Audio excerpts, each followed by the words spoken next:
Good afternoon, everybody, and welcome. I guess we don't have enough seats today. Wow.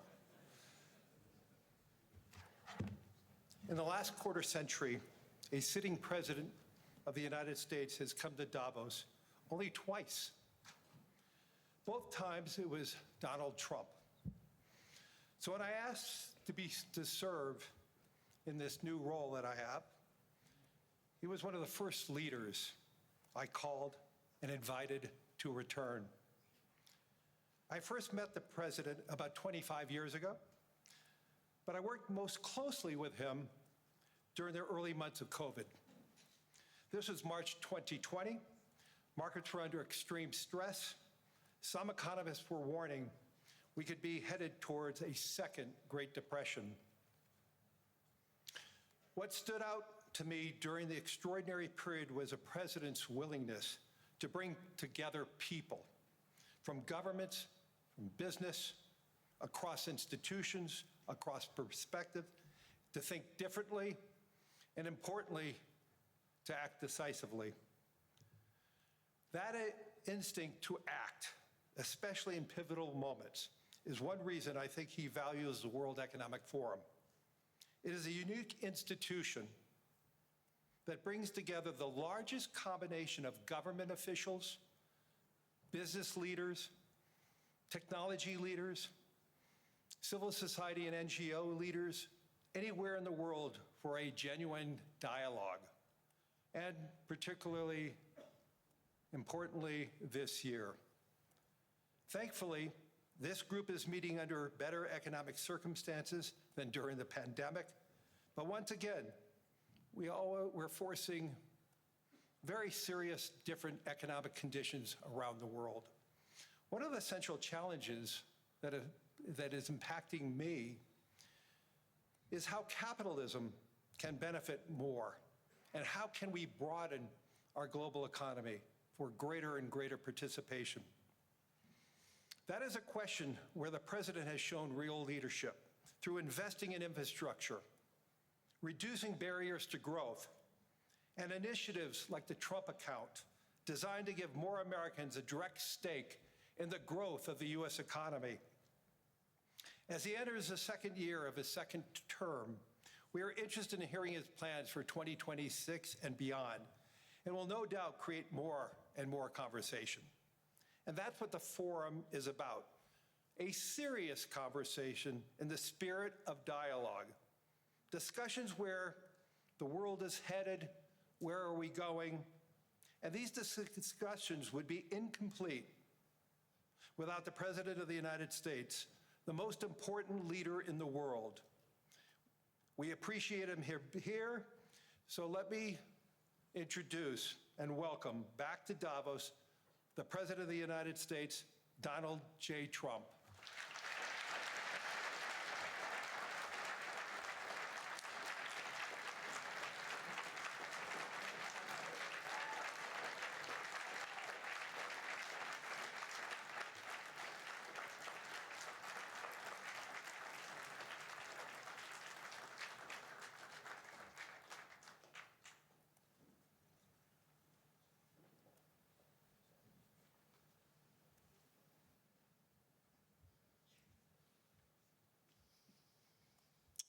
Well, thank you very much, Larry. It's great to be back in beautiful Davos, Switzerland, and to address so many respected business leaders, so many friends, few enemies,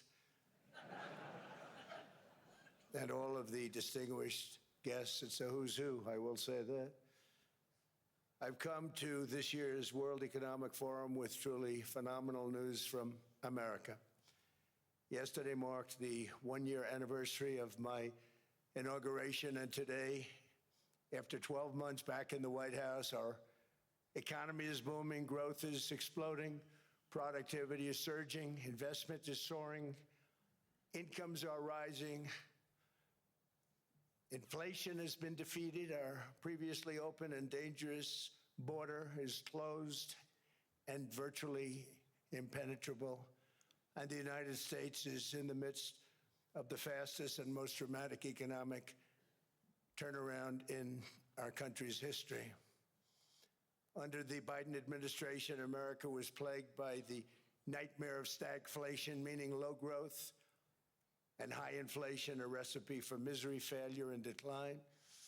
But now, after just 1 year of my policies, we are witnessing the exact opposite: virtually no inflation and extraordinarily high economic growth. Growth like I believe you'll see very shortly our country has never seen before, perhaps no country has ever seen before. Over the past 3 months, core inflation has been just 1.6%. Meanwhile, fourth quarter growth is projected to be 5.4%, far greater than anybody other than myself and a few others had predicted. Since the election, the stock market has set 52 all-time high records. So that's in 1 year, 52 records, adding $9 trillion in value to retirement accounts, 401ks, and people's savings. People are doing very well. They're very happy with me.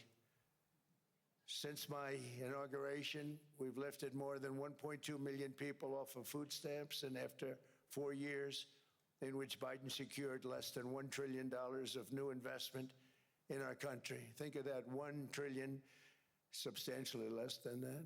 In 4 years, we've secured commitments for a record-breaking $18 trillion, and we think when the final numbers come out, they'll be closer to $20 trillion of investment.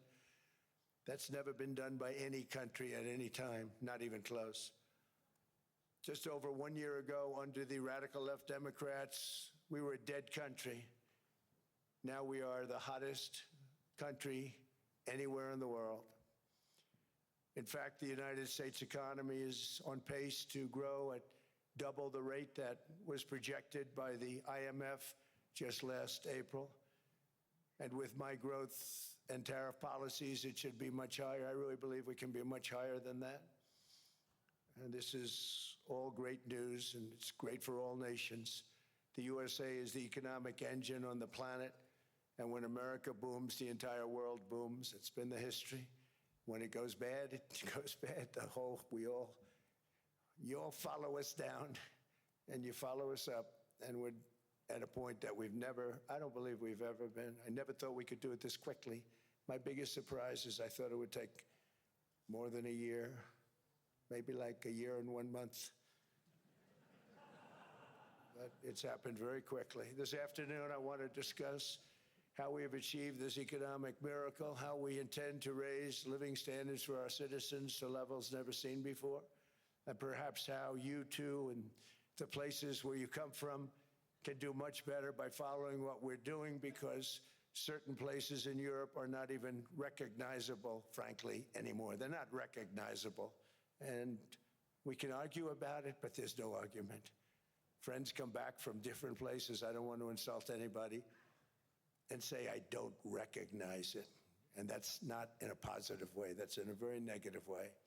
And I love Europe, and I want to see Europe go good, but it's not heading in the right direction.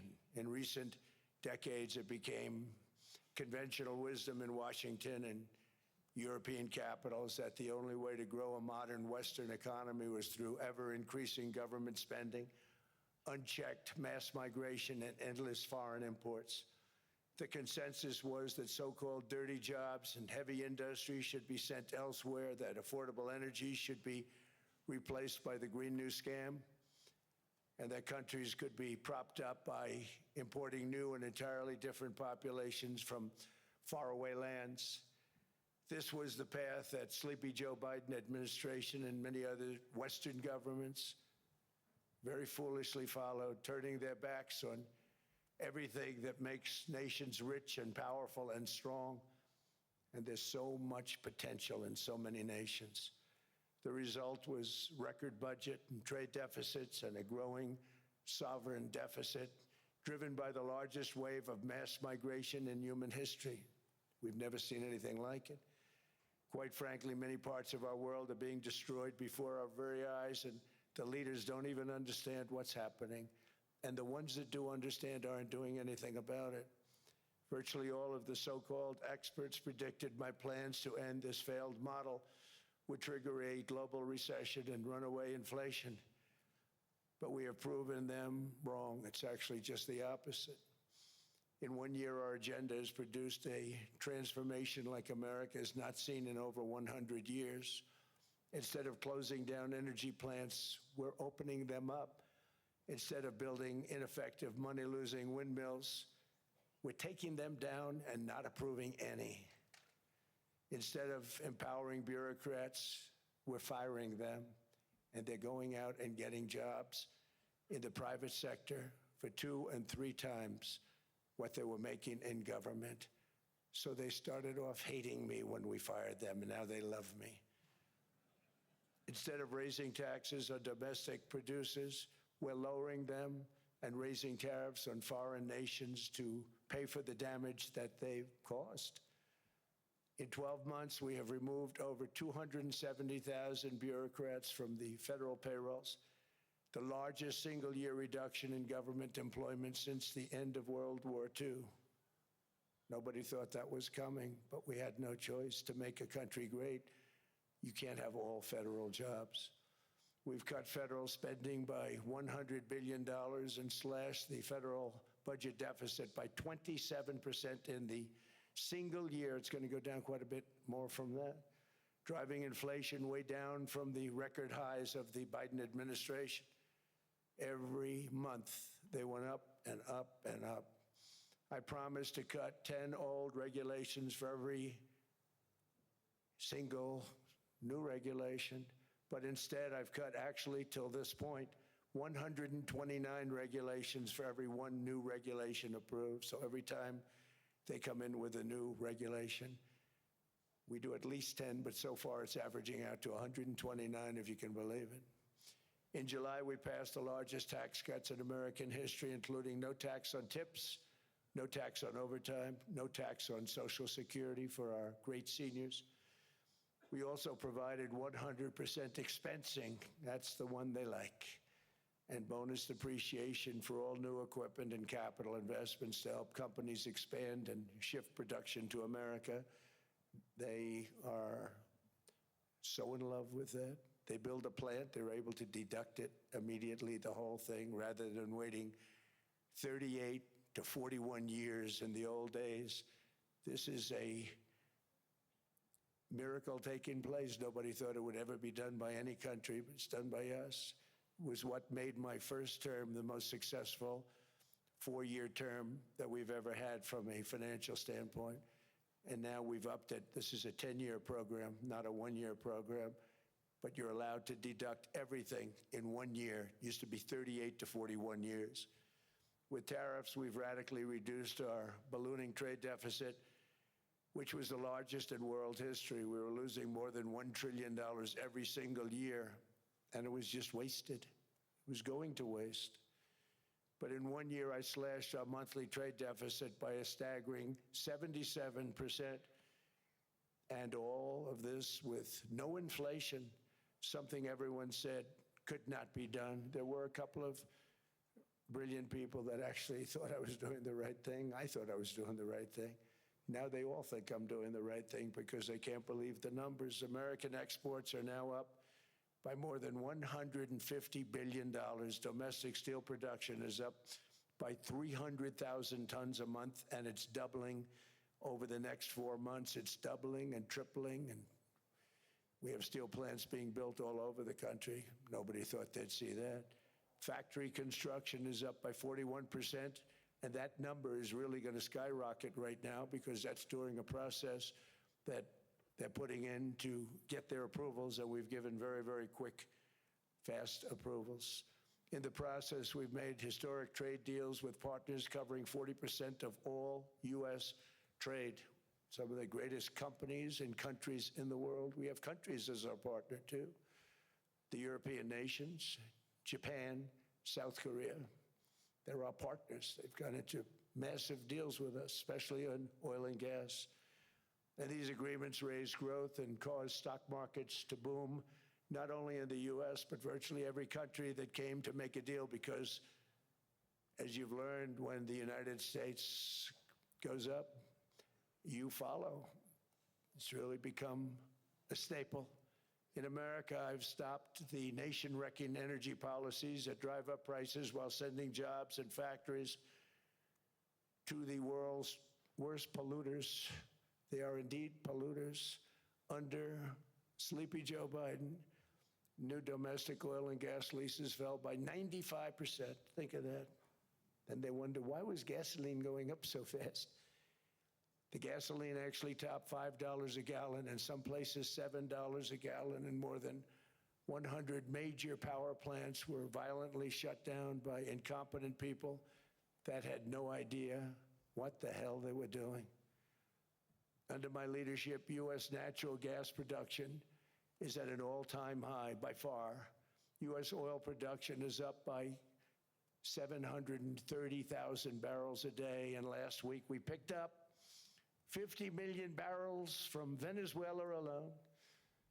Venezuela has been an amazing place for so many years, but then they went bad with their policies. 20 years ago, it was a great country, and now it's got problems, but we're helping them. And those 50 million barrels, we're going to be splitting up with them, and they'll be making more money than they've made in a long time. Venezuela is going to do fantastically well. We appreciate all of the cooperation we've been giving. We've been giving great cooperation. Once the attack ended, and they said, let's make a deal. More people should do that. But Venezuela is going to make more money in the next 6 months than they've made in the last 20 years. Every major oil company is coming in with us. It's amazing. It's a beautiful thing to see. The leadership of the country has been very good.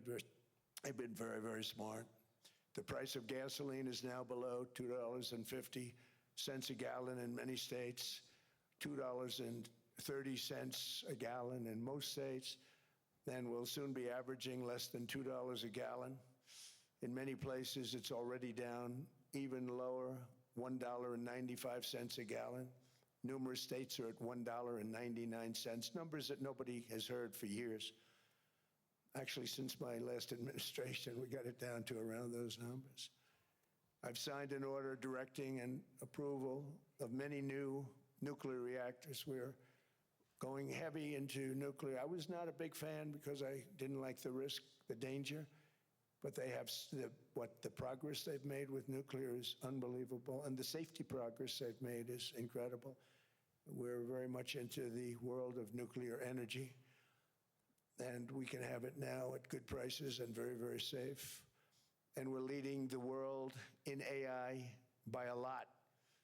We're leading China by a lot. I think President Xi respects what we've done, in part because I've allowed these big companies building these massive buildings to build their own electric capacity. They're building their own power plants, which when added up is more than any country anywhere in the world is doing. I read recently an article in the Wall Street Journal that China's creating so much energy, and they are, I got to hand it to them, but we're creating as much or more, and we're letting them do that. I'm very proud of it. It was my idea. I said, you can't create this much energy. We needed more than double the energy currently in the country just to take care of the AI plants.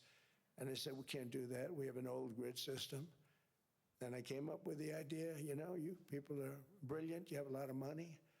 Let's see what you can do. You can build your own electric generating plants. And they looked at me. They didn't believe me. All of the names that are, I think, in the room right now, if you want to know the truth, they didn't believe it. And I said, no, you can't. They came back 2 weeks and they didn't have the plant. They said, we thought you were kidding. I said, no, not only am I not kidding, you're going to have your approvals within 2 weeks. I always say nuclear will take 3 weeks. But most aren't going that. They're going oil and gas. They're even going coal in some cases. Because of my landslide election victory, the United States avoided the catastrophic energy collapse which befell every European nation that pursued the Green New Scam, perhaps the greatest hoax in history. The Green New Scam, windmills all over the place, destroy your land, destroy your land. Every time that goes around, you lose $1,000. You're supposed to make money with energy, not lose money. Here in Europe, we've seen the fate that the radical left tried to impose on America. They tried very hard. Germany now generates 22% less electricity than it did in 2017. And it's not the current chancellor's fault. He's solving the problem. He's going to do a great job.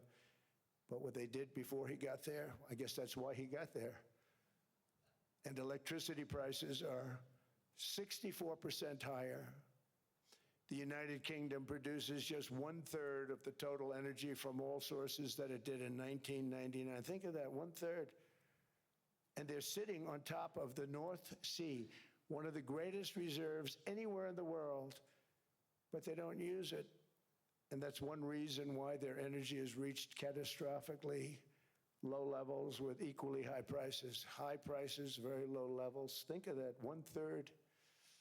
And you're sitting on top of the North Sea, and they like to say, well, you know, that's depleted. It's not depleted. It's got 500 years. They haven't even found the oil. The North Sea is incredible. They don't let anybody drill. Environmentally, they don't let them drill. They make it impossible for the oil companies to go. They take 92% of the revenues. So the oil companies say, we can't do it. They came to see me. Is there anything you can do? I want Europe to do great. I want UK to do great. They're sitting on one of the greatest energy sources in the world, and they don't use it. In fact, their electricity prices have soared 139%. There are windmills all over Europe. There are windmills all over the place, and they are losers. One thing I've noticed is that the more windmills a country has, the more money that country loses, and the worse that country is doing. China makes almost all of the windmills, and yet I haven't been able to find any wind farms in China. Did you ever think of that? It's a good way of looking at it. They're smart. China's very smart. They make them, they sell them for a fortune. They sell them to the stupid people that buy them, but they don't use them themselves. They put up a couple of big wind farms, but they don't use them. They just put them up to show people what they could look like. They don't spin, they don't do anything. They use a thing called coal, mostly. But China goes with the coal, they go with oil and gas. They're starting to look at nuclear a little bit, and they're doing just fine. They make a fortune selling the windmills, though, and I think really that's one that they wouldn't be surprised if it stopped. They are shocked that it continues to go. They're very friendly with me. They're shocked that people continue to buy those damn things. They killed the birds. They ruin your landscapes. Other than that, I think they're fabulous, by the way. Stupid people buy them. The consequences of such destructive policies have been stark, including lower economic growth, lower standards of living, lower birth rates, more socially disruptive migration, more vulnerability to hostile foreign adversaries, and much, much smaller militaries.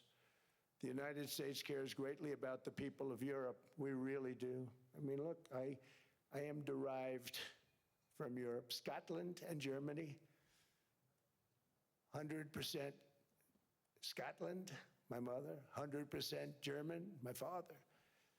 And we believe deeply in the bonds we share with Europe as a civilization. I want to see it do great. That's why issues like energy, trade, immigration, and economic growth must be central concerns to anyone who wants to see a strong and united West, because Europe and those countries have to do their thing. They have to get out of the culture that they've created over the last 10 years. It's horrible what they're doing to themselves. They're destroying themselves. These beautiful, beautiful places. We want strong allies, not seriously weakened ones. We want Europe to be strong. Ultimately, these are matters of national security, and perhaps no current issue makes the situation more clear than what's currently going on with Greenland. Would you like me to say a few words of Greenland? I was going to leave it out of the speech, but I think I would have been reviewed very negatively. I have tremendous respect for both the people of Greenland and the people of Denmark, tremendous respect. but every NATO ally has an obligation to be able to defend their own territory. And the fact is, no nation or group of nations is in any position to be able to secure Greenland other than the United States. We're a great power, much greater than people even understand. I think they found that out 2 weeks ago in Venezuela. We saw this in World War II, when Denmark fell to Germany after just 6 hours of fighting and was totally unable to defend either itself or Greenland. So the United States was then compelled, we did it, we felt an obligation to do it, to send our own forces to hold the Greenland territory. And hold it we did, at great cost and expense. They didn't have a chance of getting on it, and they tried. Denmark knows that. We literally set up bases on Greenland for Denmark. We fought for Denmark. We weren't fighting for anyone else. We were fighting to save it for Denmark. Big, beautiful piece of ice. It's hard to call it land. It's a big piece of ice. But we saved Greenland and successfully prevented our enemies from gaining a foothold in our hemisphere. So we did it for ourselves also. And then after the war, which we won it big. Without us, right now you'd all be speaking German and a little Japanese, perhaps. After the war, we gave Greenland back to Denmark. How stupid were we to do that? But we did it. But we gave it back. But how ungrateful are they now? So now our country and the world face much greater risks than it did ever before because of missiles, because of nuclear, because of weapons of warfare that I can't even talk about. 2 weeks ago, they saw weapons that nobody ever heard of. They weren't able to fire one shot at us. They said, what happened? Everything was discombobulated. They said, we've got them in our sights. Press the trigger, and nothing happened.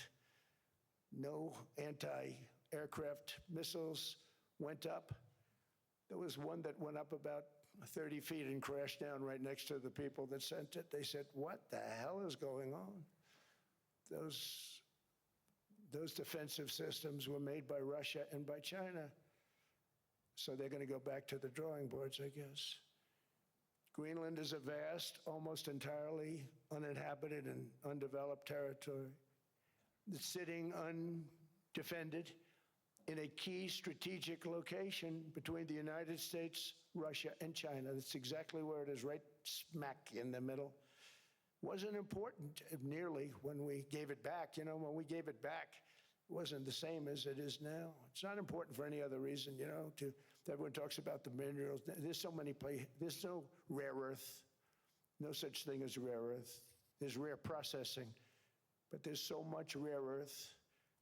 And to get to this rare earth, you got to go through hundreds of feet of ice.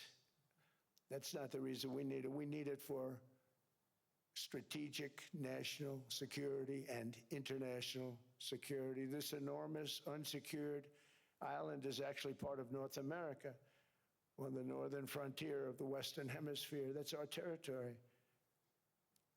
It is therefore a core national security interest of the United States of America. And in fact, it's been our policy for hundreds of years to prevent outside threats from entering our hemisphere, and we've done it very successfully. We've never been stronger than we are now. That's why American presidents have sought to purchase Greenland for nearly 2 centuries. You know, for 2 centuries they've been trying to do it. They should have kept it after World War II, but they had a different president. That's all right. People think differently. Much more necessary now than it was at that time, however. In 2019, Denmark said that they would spend over $200 million to strengthen Greenland's defenses. But as you know, they spent less than 1% of that amount. 1%, there's no sign of Denmark there. And I say that with great respect for Denmark, whose people I love, whose leaders are very good. It's the United States alone that can protect this giant mass of land, this giant piece of ice, develop it and improve it and make it so that it's good for Europe and safe for Europe and good for us. And that's the reason I'm seeking immediate negotiations to once again discuss the acquisition of Greenland by the United States, just as we have acquired many other territories throughout our history, as many of the European nations have. They've acquired, there's nothing wrong with it. Many of them, some went in reverse, actually, if you look. Some had great, vast wealth, great, vast lands all over the world. They went in reverse. They're stuck back where they started. That happens too. But some grow. But this would not be a threat to NATO. This would greatly enhance the security of the entire alliance, the NATO alliance. The United States is treated very unfairly by NATO. I want to tell you that. And when you think about it, nobody can dispute it. We give so much and we get so little in return. And I've been a critic of NATO for many years. And yet I've done more to help NATO than any other president by far, than any other person. You wouldn't have NATO if I didn't get involved in my first term. The war with Ukraine is an example. We are thousands of miles away, separated by a giant ocean. It's a war that should have never started, and it wouldn't have started if the 2020 U.S. presidential election weren't rigged. It was a rigged election. Everybody now knows that. They found out. People will soon be prosecuted for what they did. It's probably breaking news, but it should be. It was a rigged election. You can't have rigged elections. You need strong borders, strong elections, and ideally a good press. I always say it. Strong borders, strong elections, free, fair elections, and a fair media. The media is terrible. It's very crooked. It's very biased, terrible. But someday it'll straighten out because it's losing all credibility. Think of it, when I went in a landslide, a giant landslide, won all 7 swing states, won the popular vote, won everything, and I only get negative press. That means that it has no credibility. And if they're going to get credibility, they're going to have to be fair. So you need a fair press. But you also need those other elements. And I inherited a terrible, terrible situation. If you look, the border was open. The inflation was raging. Everything was bad with the United States when I came into office. But I also inherited a mess with Ukraine and Russia, something that would have never happened. And I know Putin very well. He and I would discuss Ukraine. It was the apple of his eye, but he wasn't going to do anything. I said, Vladimir, you're not doing it. He would never have done it. It was terrible what happened. I could see it happening, too. After I left, I could see it happening. Biden had given Ukraine and NATO $350 billion, a staggering sum, $350 billion.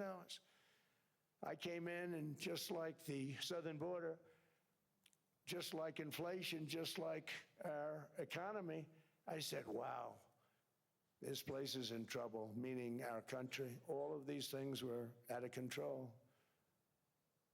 But the border was out of control. We fixed it with the strongest border anywhere in the world.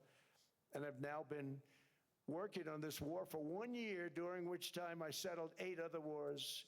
India, Pakistan, I settled other wars that were Vladimir Putin called me, Armenia, Azerbaijan. He said, I can't believe you settled that one. They were going on for 35 years. I settled it in 1 day. And President Putin called me. He said, you know, I can't believe I worked on that war for 10 years trying to settle it. I couldn't do it. I said, do me a favor, focus on settling your war. Don't worry about that one. What does the United States get out of all of this work, all of this money, other than death, destruction, and massive amounts of cash going to people who don't appreciate what we do? They don't appreciate what we do. I'm talking about NATO, I'm talking about Europe. They have to work on Ukraine. We don't. The United States is very far away. We have a big, beautiful ocean separating us. We have nothing to do with it. Until I came along, NATO was only supposed to pay 2% of GDP, but they weren't paying. Most of the countries weren't paying anything. The United States was paying for virtually 100% of NATO. And I got that stopped. I said, that's not fair. But then more importantly, I got NATO to pay 5%, and now they were paying, and now they are paying. So something nobody said was possible. They said we will never go up higher than 2%. But they went to 5%, and now they're paying the 5. They didn't pay the 2, and now they're paying the 5. And they're stronger for it, and they have an excellent, by the way, Secretary General, who's possibly in the room. Mark, are you here? Yes, he's here. Hello, Mark. We never asked for anything, and we never got anything. We probably won't get anything unless I decide to use excessive strength and force where we would be, frankly, unstoppable. But I won't do that. Okay? Now everyone's saying, oh, good. That's probably the biggest statement I made, because people thought I would use force. I don't have to use force. I don't want to use force. I won't use force. All the United States is asking for is a place called Greenland, where we already had it, as a trustee, but respectfully returned it back to Denmark not long ago after we defeated the Germans, the Japanese, the Italians, and others in World War II. We gave it back to them. We were a powerful force then, but we are a much more powerful force now. After I rebuilt the military in my first term and continue to do so today, we have a budget of $1.5 trillion. We're bringing back battleships. The battleship is 100 times more powerful than the great battleships you saw in World War II, those great, big, gorgeous ships, the Missouri, the Iowa, the Alabama. Because I thought maybe we could take them out of mothballs. They said, no, sir, these ships are 100, think of that, 100 times more powerful than those big, magnificent pieces of art that you saw so many times ago, that you still see on television. You say, wow, what a force. 100 times, each ship 100 times more powerful than the big battleships of the past. So that was the end of the mothball story. So what we have gotten out of NATO is nothing except to protect Europe from the Soviet Union and now Russia. I mean, we've helped them for so many years. We've never gotten anything, except we pay for NATO. And we paid for many years until I came along. We paid for, in my opinion, 100% of NATO because they weren't paying their bills. And all we're asking for is to get Greenland, including right title and ownership, because you need the ownership to defend it. You can't defend it on a lease. Number one, legally it's not defensible that way, totally. And number two, psychologically, who the hell wants to defend a license agreement or a lease, which is a large piece of ice in the middle of the ocean where if there is a war, much of the action will take place on that piece of ice. Think of it. Those missiles would be flying right over the center of that piece of ice. All we want from Denmark for national and international security and to keep our very energetic and dangerous potential enemies at bay is this land on which we're going to build the greatest golden dome ever built. We're building a golden dome that's going to, just by its very nature, going to be defending Canada. Canada gets a lot of freebies from us, by the way. They should be grateful also, but they're not. I watched your Prime Minister yesterday. He wasn't so grateful. But they should be grateful to us. Canada lives because of the United States. Remember that, Mark, the next time you make your statements. What we did for Israel was amazing, but that's nothing compared to what we have planned for the United States, Canada, and the rest of the world. We are going to build a dome like no other. We did it for Israel. And by the way, I told Bibi, stop taking credit for the dome. That's our technology. That's our stuff. But they had a lot of courage, and they were good fighters, and they did a good job, and we wiped out the Iran nuclear threat like nobody can believe. Nobody's ever seen anything like it. That, Venezuela, taking down Soleimani, wiping out al-Baghdadi when he tried to reinstitute ISIS. We did a lot. I did a lot of big things. all perfectly executed. Everyone was perfectly executed. Somebody told me that, a military expert told me, "Sir, everything you've done has been perfectly executed." I said, "I know." So other presidents have spent, whether foolishly or not, trillions and trillions of dollars on NATO and gotten absolutely nothing in return. We've never asked for anything. It's always a one-way street. Now they want us to help them with Ukraine. And let me say, we're going to. I'm really helping, not even them. I want to see, last week, if you saw, it was 10,000 soldiers, but last month it was 31,000 soldiers died. 31,000. That's this room times, the number of people in this room times 30. Think of it. 30,000 soldiers died in 1 month. The month before it was 27,000. The month before that it was 28,000. The month before that it was 25,000. It's a bloodbath over there. And that's what I want to stop. It doesn't help the United States, but these are souls. These are young people, look like you, look like some of you right in the front row. They go to war, their parents are so proud. Oh, there he goes, comes back. 2 weeks later, they get a call, your son's head's been blown off. I want to stop it. It's a horrible war. It's the worst since World War II. They keep going, they'll exceed World War II. The numbers are staggering, how many people they've lost. They don't want to talk about it. Ukraine and Russia lost just tremendous amounts. And I'm dealing with President Putin, and he wants to make a deal, I believe. I'm dealing with President Zelensky, and I think he wants to make a deal. I'm meeting him today. He might be in the audience right now. But they got to get that war stopped because too many people are dying, needlessly dying. Too many souls are being lost. It's the only reason I'm interested in doing it. But in doing it, I'm helping Europe, I'm helping NATO, and I've until the last few days when I told them about Iceland, they loved me. They called me daddy, right, last time. A very smart man said, "He's our daddy. He's running it." I was like running it. I went from running it to being a terrible human being. But now what I'm asking for is a piece of ice, cold and poorly located, that can play a vital role in world peace and world protection. It's a very small ask compared to what we have given them for many, many decades. But the problem with NATO is that we'll be there for them 100%. But I'm not sure that they'd be there for us if we gave them the call.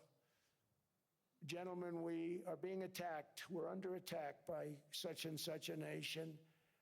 I know them all very well. I'm not sure that they'd be there. I know we'd be there for them. I don't know that they'd be there for us. So with all of the money we expend, with all of the blood, sweat, and tears, I don't know that they'd be there for us. They're not there for us on Iceland, that I can tell you. I mean, our stock market took the first dip yesterday because of Iceland. So Iceland's already cost us a lot of money. But that dip is peanuts compared to what it's gone up. And we have an unbelievable future in that stock. That stock market is going to be doubled. We're going to hit 50,000, and that stock market's going to double in a relatively short period of time because of everything that's happening.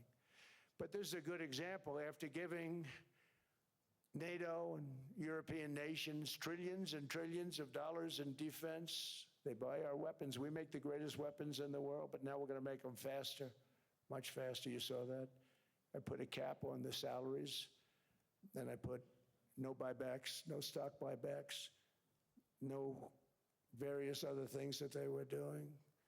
I mean, they were making $50 million, but it would take them 3 years to give you a Patriot missile. I said, that's not good. My chauffeur can do a better job than that, and he makes slightly less than 50. They make big salaries. If they're going to make those big salaries, they're going to have to produce a lot faster. The good news is we have the greatest equipment in the world. Now we're going to start making it a lot faster. They're going to build additional plants.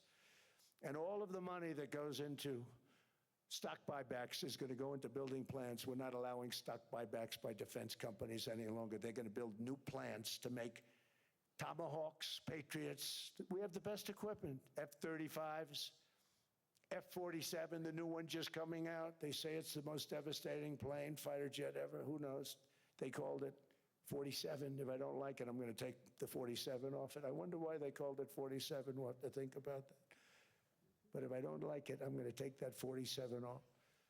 But it's supposed to be the stage 6. It's supposed to be the first stage 6 plane, undetectable, like our B-2 bombers were undetectable. They flew right over Iran. They were undetectable. And they did their job, and they got the hell out of there. So we want a piece of ice for world protection, and they won't give it. We've never asked for anything else, and we could have kept that piece of land, and we didn't. So they have a choice. You can say yes, and we will be very appreciative, or you can say no, and we will remember.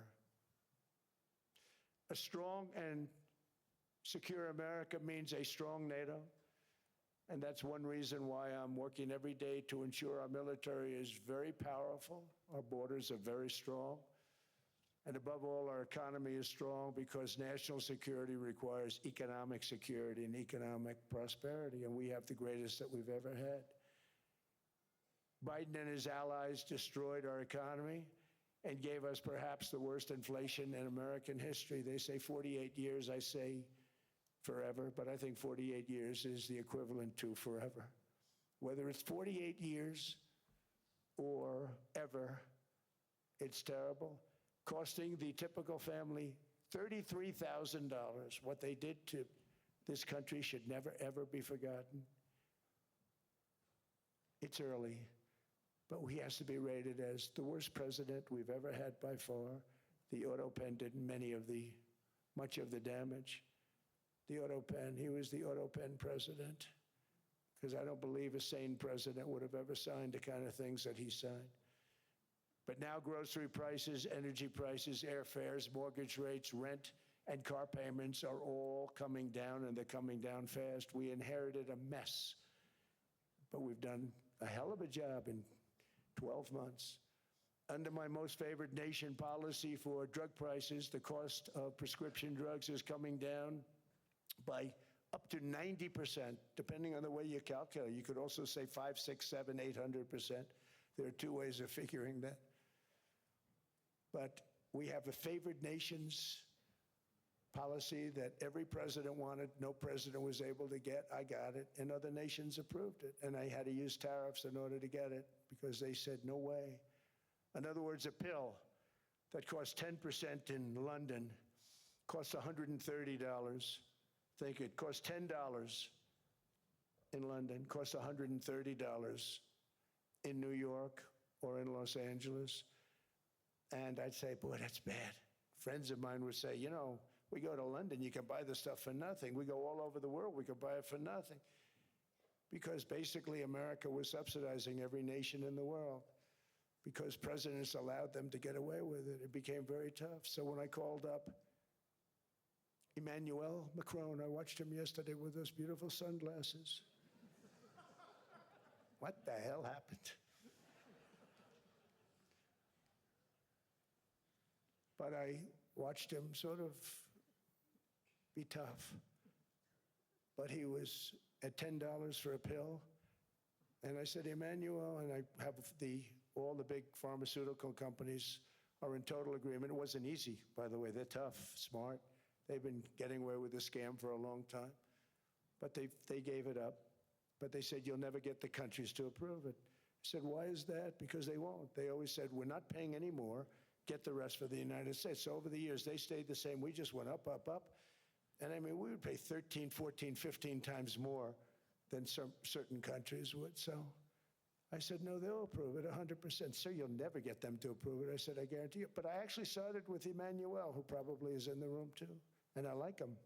I actually like him. Hard to believe, isn't it? And I said, Emmanuel, you're going to have to lift the price of that pill to $20, maybe $30. Think of that. That means it's a doubling of prescription drugs. Might be a tripling, might be a quadrupling. It's not easy. No, no, no, Donald, I will not do that. I said, yes, you will, 100%. He said, no, no, no. You're asking me to double. I said, Emmanuel, you've been taking advantage of the United States for 30 years with prescription drugs. You really should do it, and you will do it. I have no doubt. In fact, I am 100% sure you're going to. No, no, no, I will not do it. Because yes, in all fairness to him, he has to double or triple. Because the world being a bigger place than the United States, it's not that you meet in the middle. You just have to go up some, and we come down a lot. They go up a little, we come down a lot. So we're at $130, they're at 10. So they may have to go to 20 or 30. No more than that. I said, Emmanuel, you're going to be doubling or tripling? No, no, no. I said, here's the story, Emmanuel. The answer is you're going to do it, you're going to do it fast. And if you don't, I'm putting a 25% tariff on everything that you sell into the United States and a 100% tariff on your wines and champagnes.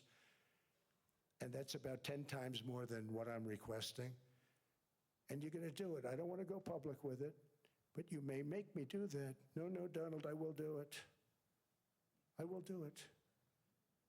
It took me, on average, 3 minutes a country, saying the same thing. You will do it. They all said, no, no, no, I will not do it. You're asking me to double the cost of prescription. I said, that's right, because you've been screwing us for 30 years. And they said, we will not do it. I said, that's all right.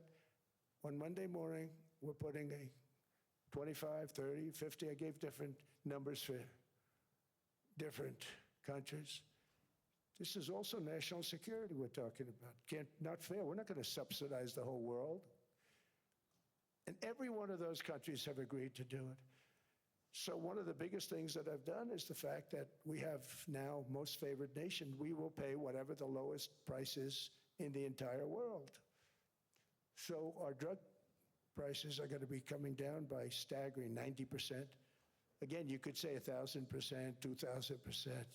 Depends on the way you want to figure it, but we'll go with the way the fake news likes it better because it sounds, can you imagine a 90% reduction sounds much worse.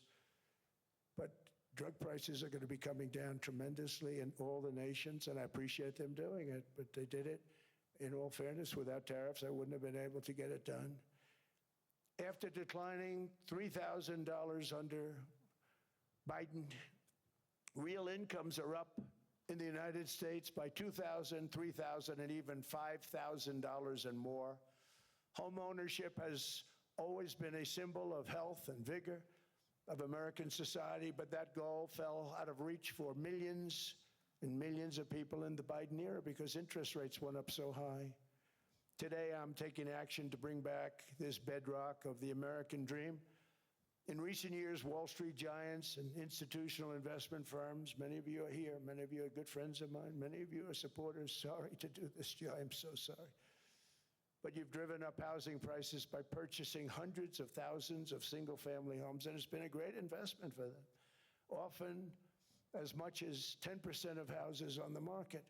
You know, the crazy thing is a person can't get depreciation on a house, but when a corporation buys it, they get depreciation. Okay, that's something we're going to have to think about too. I don't know if too many people think about that. You buy a corporation, they buy 500 houses, they buy hundreds of thousands, they buy 500 houses, they can take depreciation. A person sweats and works and buys one house, they can't.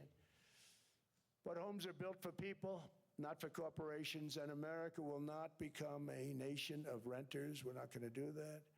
That's why I have signed an executive order banning large institutional investors from buying single-family homes. It's just not fair to the public. They're not able to buy a house.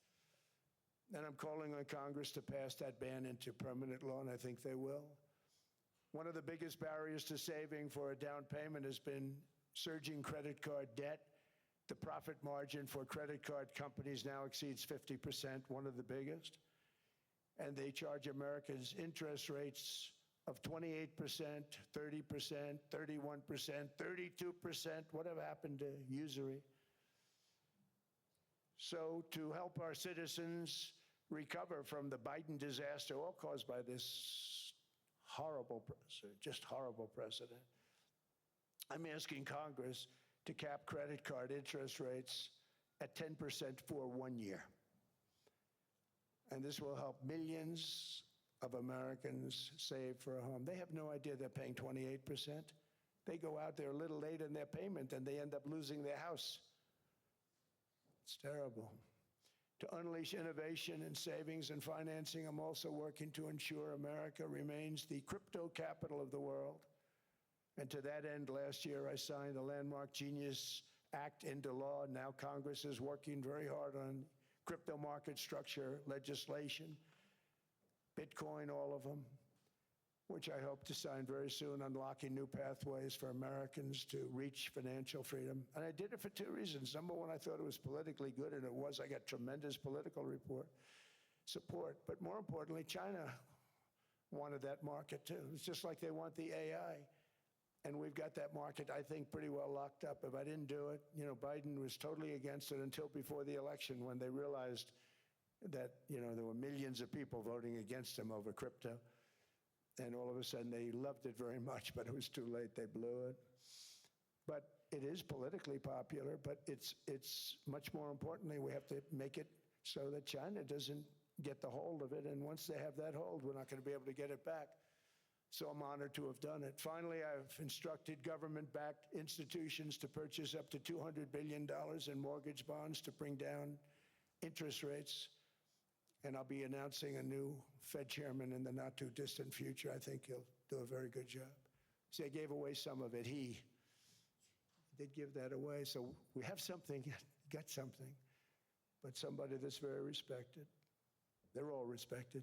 They're all great. Everyone that I interviewed is great. Everyone could do, I think, a fantastic job. Problem is they change once they get the job. They do. They're saying everything I want to hear, and then they get the job. They're locked in for 6 years. They get the job, and all of a sudden, let's raise rates a little bit. I call them, sir, we'd rather not talk about this.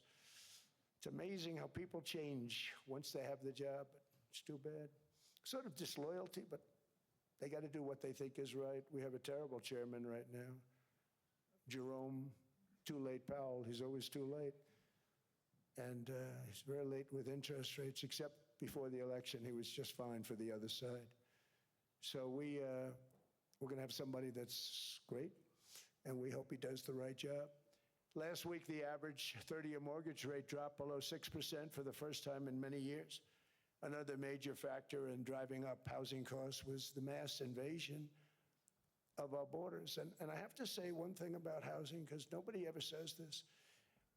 I am very protective of people that already own a house, of which we have millions and millions and millions. And because we have had such a good run, the house values have gone up tremendously. And these people have become wealthy. They weren't wealthy. They become wealthy because of their house.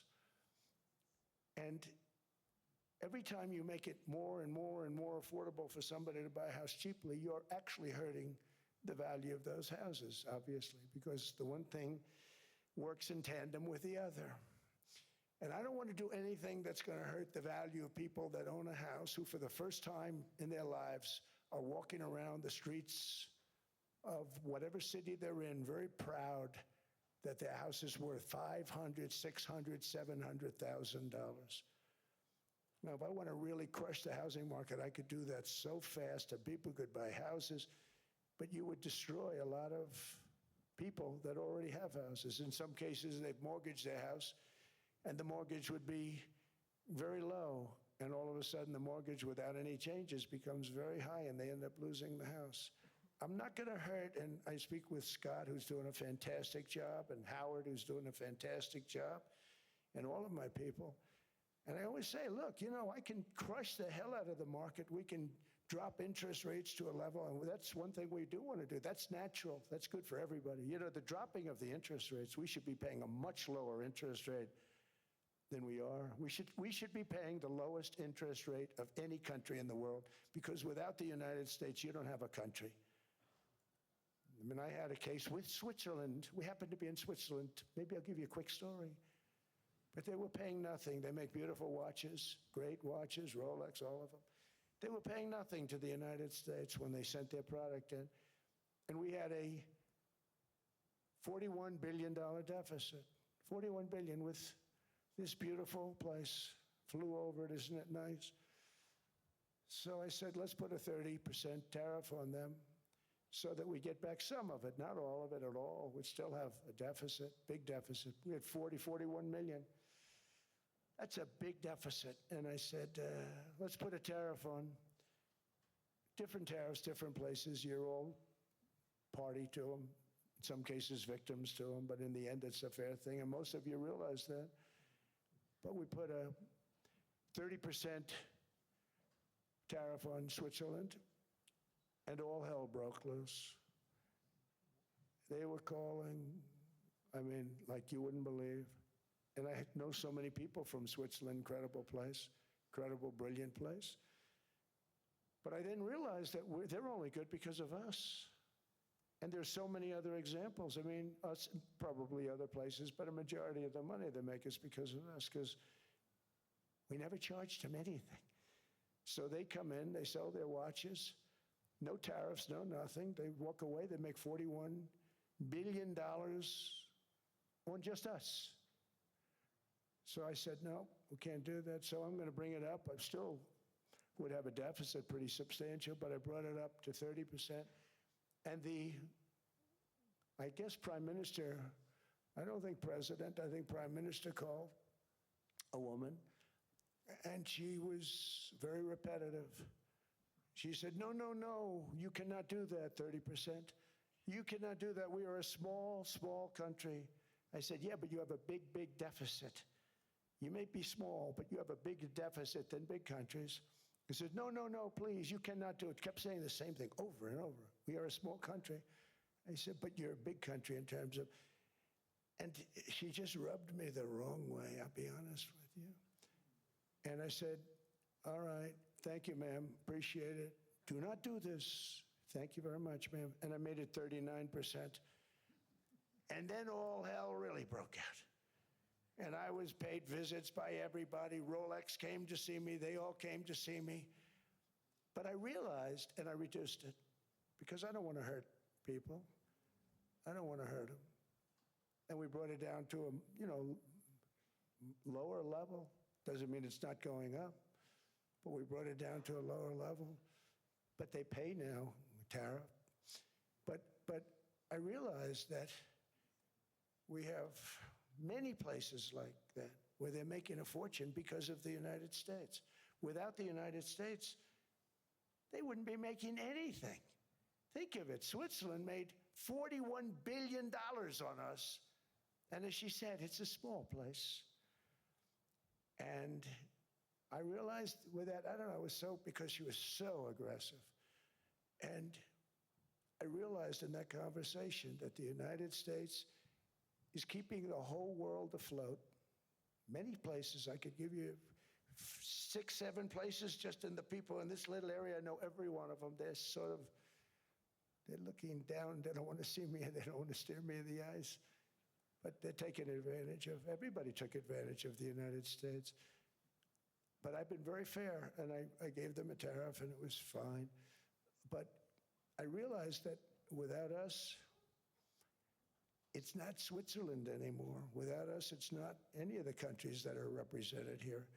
And we want to work with the countries. We want to work with them. We're not looking to destroy them. I could have said 39, 40%. I could have said I want a 70% tariff, then we make money with Switzerland. But Switzerland would have been probably destroyed, financially destroyed. I don't want to do that. But we should be paying the lowest interest rate of everybody. I hope Scott's listening to this, because we should be paying the lowest interest rate of everybody. Without us, most of the countries don't even work. And then you have the protection factor. Without our military, which is the greatest in the world by far, without our military, you have threats that you wouldn't believe. You wouldn't believe. You don't have threats because of us, and that's because of NATO. One other thing, and I have to say it so importantly, in the old days, and I used to say I'm the youngest in the room. Now I'm among the older. I hate to say it. I don't feel old, but I'm among the older. But I remember not long ago, 20, 25 years ago, when good news came out about, let's say, the United States. The United States had a great quarter. The United States had a great month. All the stocks went up. And that's the way it's supposed to be. Now when they say the United States had a record quarter, it's unbelievable how well it's doing, all the stocks crash because they say, oh no, inflation, inflation, they're going to raise interest rates. And they do. Some of these stupid people like Powell, they raise interest rates. And what they do is they stop you from being successful.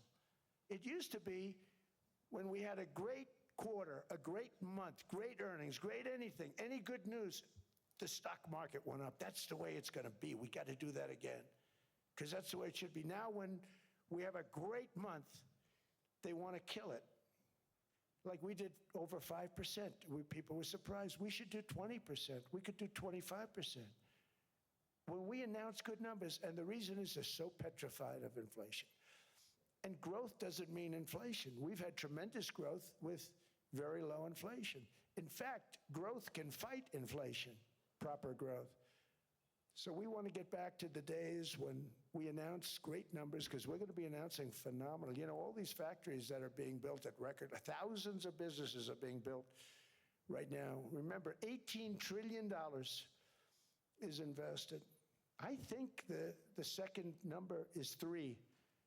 And that was China many years ago. Investments in the country from outside. 18 trillion, nobody's ever seen. And that's money coming in and building things, factories.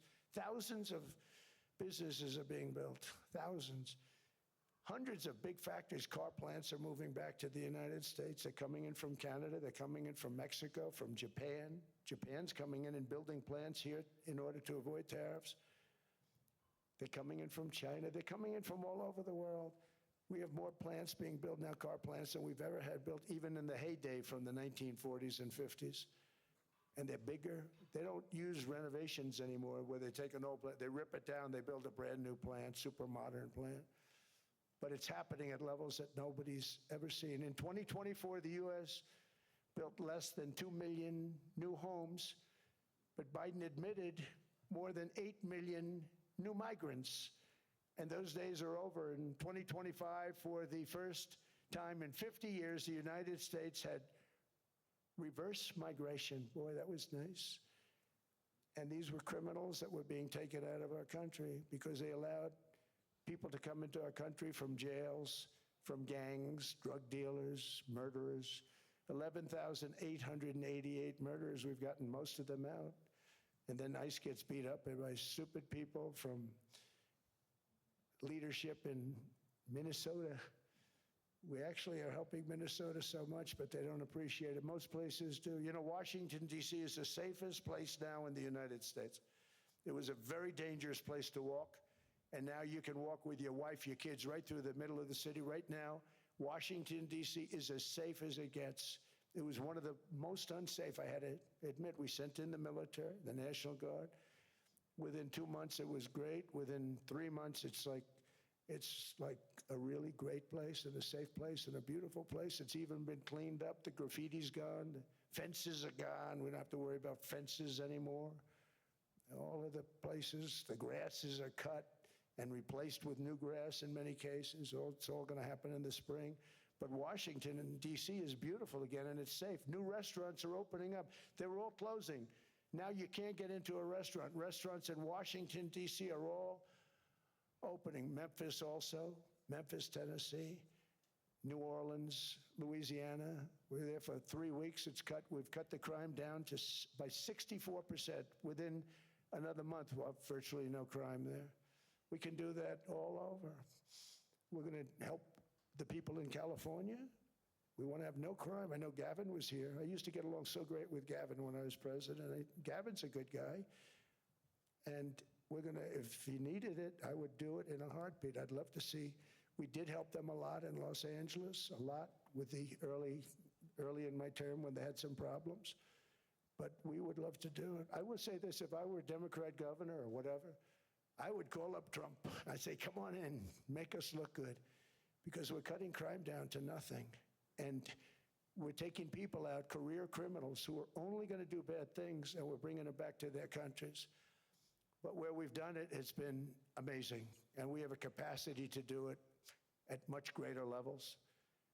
We're cutting illegal aliens off welfare and other government benefits, and I have directed that starting immediately, there will be no more payments to sanctuary cities because they are really just sanctuaries for criminals. They're really protecting criminals, and those are the ones we have to get out of the country: murderers, drug dealers, the mentally insane. They emptied their mental institutions into the United States. And despite that, we have the lowest crime numbers that we've ever had in the history of the country. Just came out. But equally importantly, we're cracking down on more than $19 billion in fraud that was stolen by Somalian bandits. Can you believe that Somalia, they turned out to be higher IQ than we thought. I always say these are low IQ people. How did they go into Minnesota and steal all that money? And we have, they're pirates, they're good pirates, right? But we shoot them out of the water just like we shoot the drug boats out. They're not pirating too many boats lately, do you notice?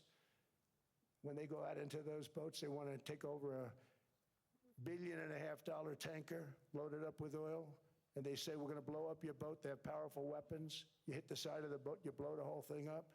The insurance companies are petrified, so they say, just give them the boat, we'll give them money instead. And I don't do that. We blow them right the hell out of the water. We see them going out, we blow them out of the water. We don't have any pirates so much anymore. If we do, they won't be there long. We've cut down with the hitting of the boats that are loaded up with drugs, including submarines. Can you believe they actually buy small, they call them mini subs, very fast. They're meant for drugs. We've knocked out 2 of them. The Democrats say they were fishing. You have ruined somebody's fishing weekend, I would say. A submarine is not a fishing boat. You don't fish. But we've knocked down drugs by water, the oceans, the sea, by 97.2%. Think of that. And I actually say, who the hell are the 3%? Because I would not want to be piloting one of those boats. We knocked them down, and now we're going to start on land. We're going to knock it all out. The land is the easy part. What we did on sea is incredible, and that's our great military. The situation in Minnesota reminds us that the West cannot mass import foreign cultures which have failed to ever build a successful society of their own. I mean, we're taking people from Somalia, and Somalia is a failed, it's not a nation. Got no government, got no police, got no military, got no nothing. And then we have this fake congressperson who they just reported is worth $30 million. You believe this? Ilhan Omar, talking about the Constitution provides me. She comes from a country that's not a country, and she's telling us how to run America. Not going to get away with it much longer, let me tell you.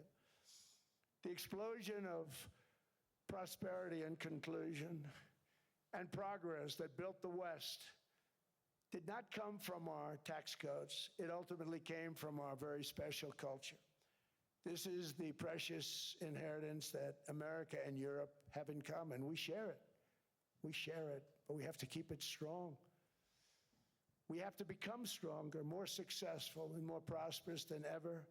We have to defend that culture and rediscover the spirit that lifted the West from the depths of the Dark Ages to the pinnacle of human achievement. We live in an incredible, changing period. It's an unbelievable time, but we have to take advantage of the time that we're in. In our hands are technologies that our ancestors could scarcely have. I mean, they couldn't have even dreamt some of the things that we see today. And so rapidly they're produced. I mean, AI, 2 years ago, nobody ever heard of the term, and now everybody's talking about it. And it can have some very good purpose. It could also have some dangerous purpose, and for that we have to watch out. But some tremendous things are happening because of it. And we're leading by so much. We're doing so well. But opportunities that are bigger and grander than ever before in human history are right before us. It is the pioneers in this room. Many of you in this room are true pioneers. You're truly brilliant, brilliant people. Just your ability to get a ticket is brilliant because you have about 50 people for every seat. I don't know what, that's Larry. Everything Larry touches turns to gold. He made this very successful.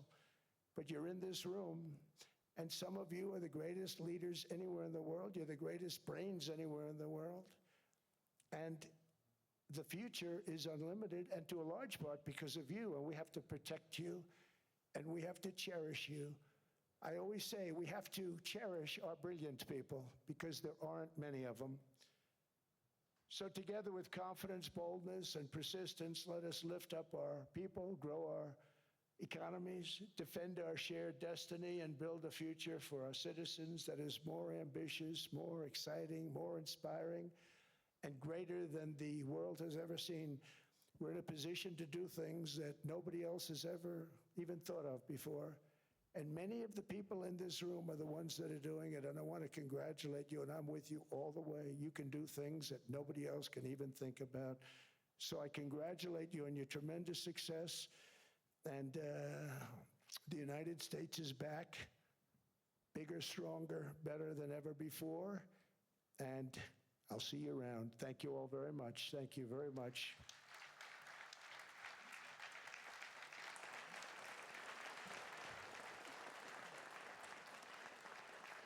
Thank you.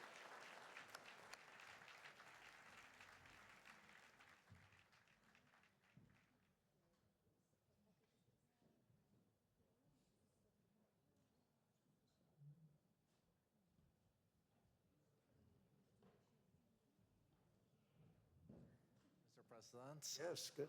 You I got set up now. I did know. you made the job for the moderator really easy. Thank you, Mr. President, for your speech. I do have a few follow-up questions, if it's okay. Sure. I don't think I should start with Greenland, maybe. I'll start with the economy. The U.S. economy is doing really, really well. But how to sustain this growth moving forward? Because there's always a recession looming around the corner.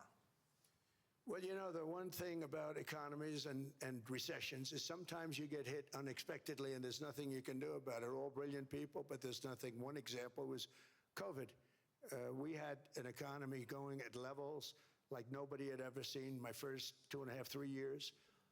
And then I heard the word pandemic, not COVID. They came up with that name over a period of time.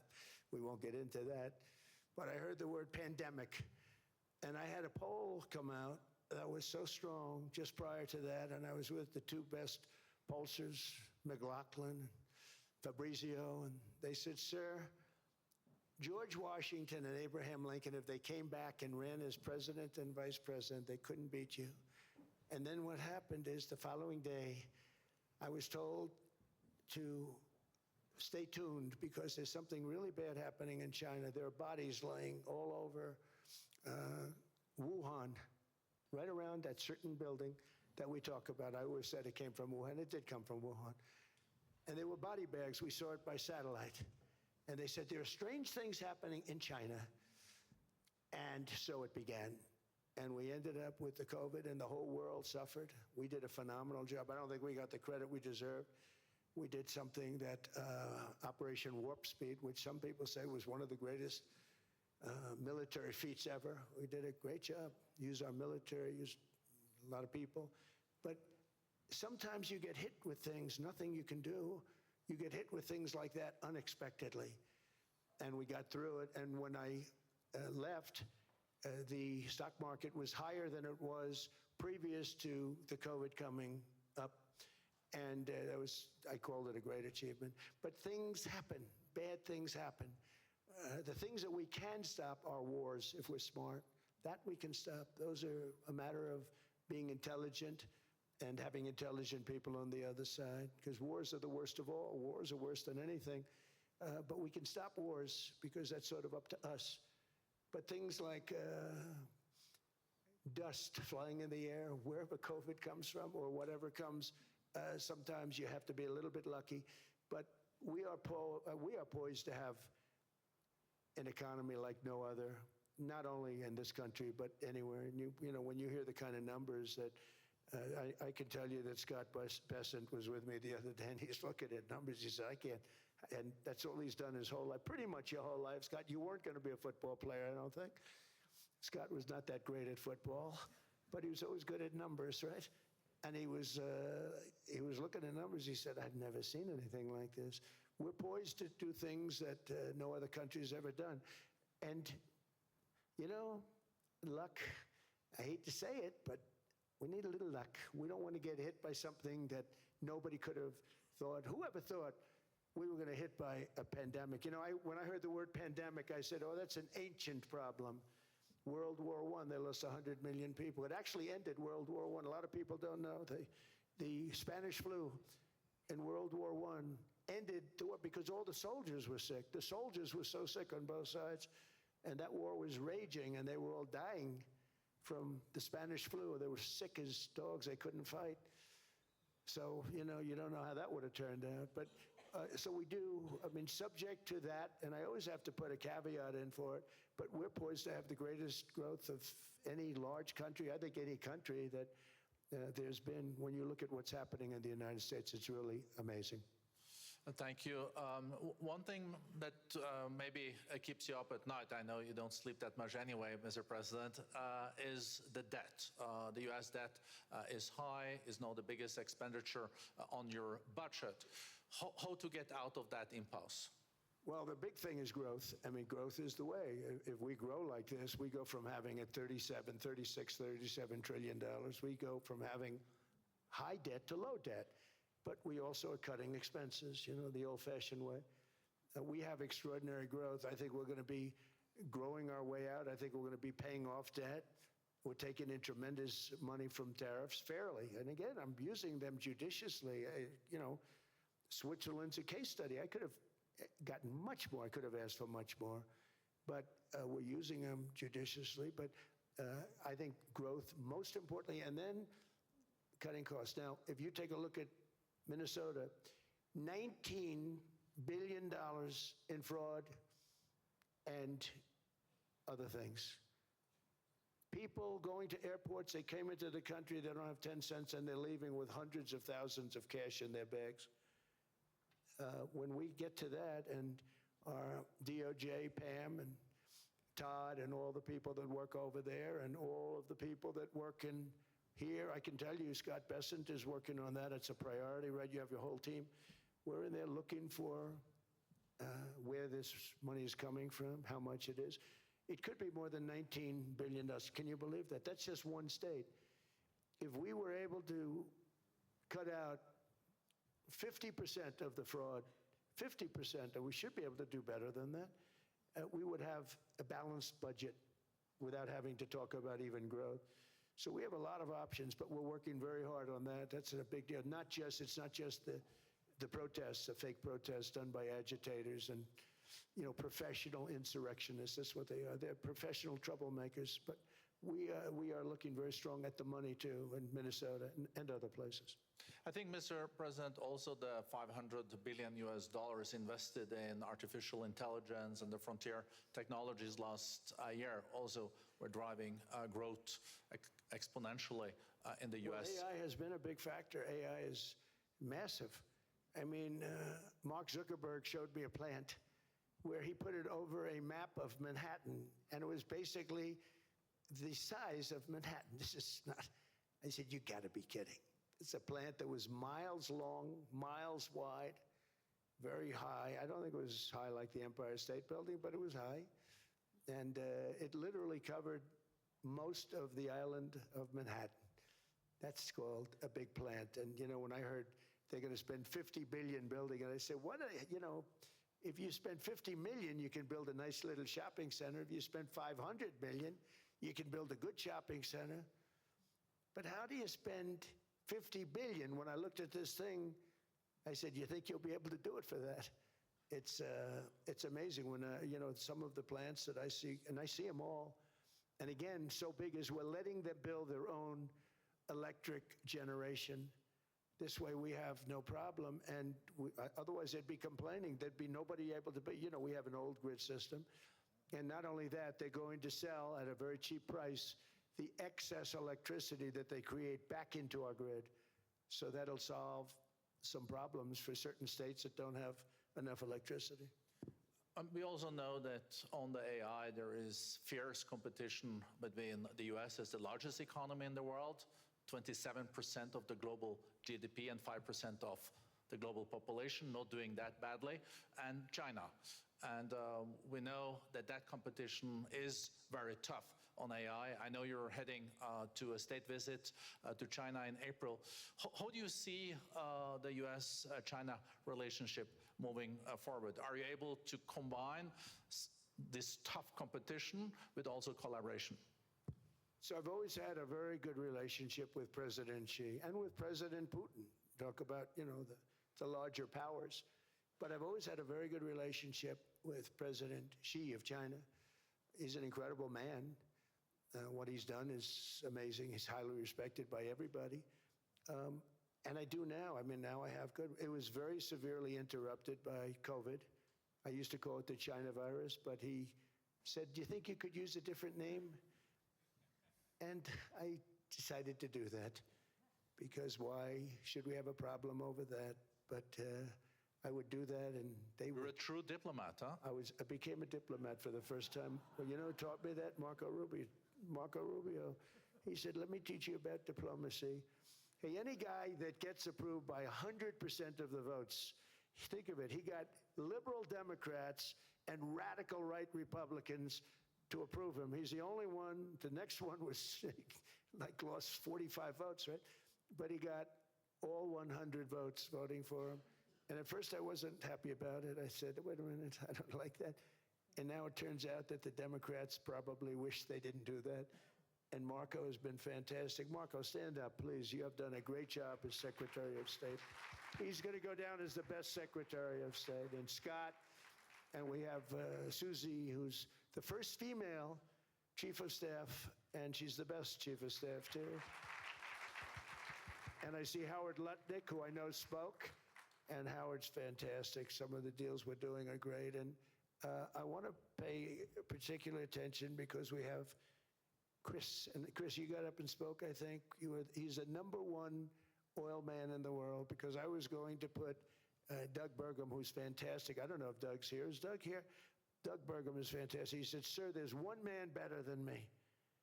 And he introduced me to Chris. And he turns out to be. So we're drilling more oil and gas now than we ever have by almost double. Is that right, Chris? And on top of it, we get a lot coming out of Venezuela.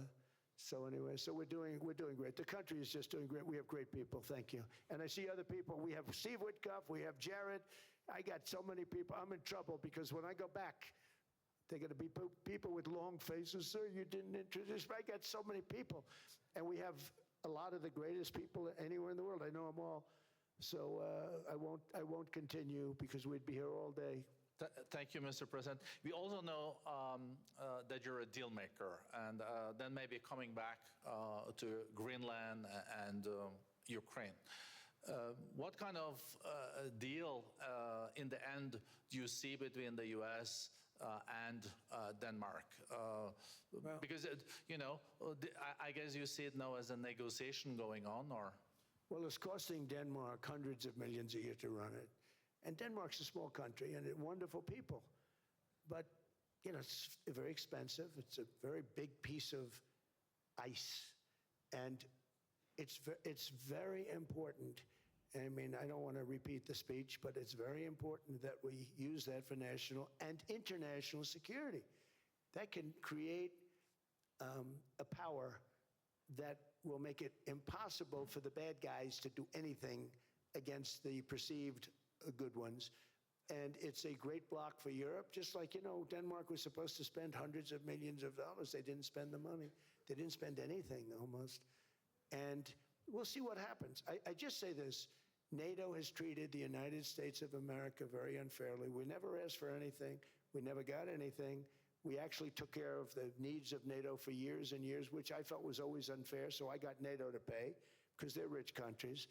But I think it's time that NATO step up. We're helping them with Ukraine. Without us, I think Putin would have gone all the way. I think we have it. I think there could have been a World War III, if you want to know the truth.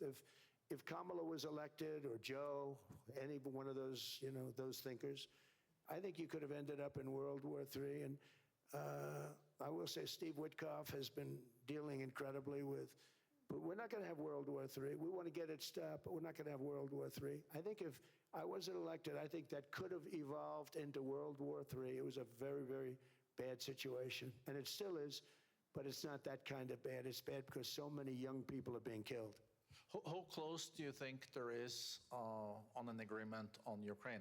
I had the pleasure of speaking with Steve Witkoff and Jared Kushner yesterday. I know they're working hard on it. I know that they're also traveling now. Do you see this very close or still? Well, I hate to say it. I thought that was going to be so. I settled 8 wars plus, and I thought that was going to be one of my easier ones. Not the easiest. Some I settled in a matter of hours because I'm good at that stuff. You know, the United Nations should be doing this. I shouldn't be doing it, but it doesn't matter. It's got to get done, saving a lot of lives. We're saving millions of lives. With Ukraine, Russia, there's tremendous hatred between President Zelensky and President Putin. That's not good. That's not good for settlements. We know from dealing. There's abnormal hatred. With that being said, I think Russia wants to make a deal. I think Ukraine wants to make a deal. And we're going to try getting a deal done. We're getting, I think, Steve, I think I can say that we're reasonably close. But what happens is oftentimes we'll have a deal with Russia. Russia's set, and President Zelensky will not do it. You saw that when he was in the Oval Office. I was not happy. And then we'll have President Zelensky wants to make a deal, and Putin doesn't want to make the deal. It's a very difficult balance, and it's big time, and it is, you know, to use a word, it's a bloodbath. It's horrible what's happening. It's a drone war. The drones are killing, you know, thousands of people a week, thousands. We have to get it stopped. So I believe they're at a point now, I'm going to meet with President Zelensky later today. I believe they're at a point now where they can come together and get a deal done. And if they don't, they're stupid. That goes for both of them. And I know they're not stupid. But if they don't get this done, they are stupid. So I don't want to insult anyone, but you got to get this deal done. Too many people are dying. It's not worth it. President Sisi is sitting on the first row here. He spoke earlier today and also complimented you on the Gaza deal. I think there will be a signing tomorrow. Of course, there are different views on this, but how important do you think this signing is on the board of peace? And do you think this is going to sustain? Do you think we now will see Gaza reconstructed and billions of US dollars invested? I do. I mean, I think we have peace in the Middle East. There are some little situations like Hamas, and Hamas has agreed to give up their weapons. Now, you know, they were born with a weapon in their hand, so it's not easy to do. When they were born with a rifle in their hand. It's not an easy thing for them, but that's what they agreed to. They've got to do it. And we're going to know, Jared, over the next 2 or 3 days, certainly over the next 3 weeks, whether or not they're going to do it. If they don't do it, they'll be blown away very quickly. They'll be blown away. You know, we have 59 countries that are part of that whole peace deal. And some of those countries aren't even they're near the Middle East, but they're not in the Middle East traditionally. And they want to come in and take out Hamas. They want to come in. They want to do whatever they can. There's a problem with Hezbollah in Lebanon, and we'll see what happens there, but that's a problem. But there are these little flames, but there's peace in the Middle East. Now, had we not gone in and knocked out with those big, beautiful, we just ordered 25 brand new ones, the latest and the greatest, the B-2 bomber. Think of them, they went in there at 2 o'clock in the morning with no moon, no light, no nothing, and every single one of those massive bombs hit its target, 100,000-pound bombs hit its target, every one of them. And then on top of it, from a submarine 300 miles away, we hit the sites with Tomahawks, which is an unbelievable weapon. So, you know, we did our job. If we didn't do that, you would have never had peace in the Middle East. And the countries like Saudi Arabia, UAE, and Qatar could never have, and others could never have signed anything because you would have had this dark cloud, and the dark cloud was Iran with nuclear. Iran would, if we didn't take them out, they would have had a nuclear weapon within 2 months. They were very close to having the nuclear weapon, and we hit them hard. And it was a total obliteration. If they may try again, but they're going to have to try from a different area because that area was obliterated. Incredible thing we did. And because we did that, we were able to make peace. If we didn't do that, I would say, Jared and Steve, if we didn't do that, there was no chance of making peace because the countries I just named and other countries could have never signed off. They were afraid. They were afraid. We had a bully. The bully was Iran, the bully of the Middle East. They used to call it for years. They were the bully of the Middle East. They're not the bully of the Middle East anymore. Mr. President, I know you even had to change plane last night, so I guess you didn't have much sleep, but I think but your energy is still there. I know you have several bilateral meetings. I know you're also hosting a reception. So thank you so much for coming back to Davos. Thank you so much. It's highly appreciated. Well, thank you very much. Thank you, everybody, very much. Thank you.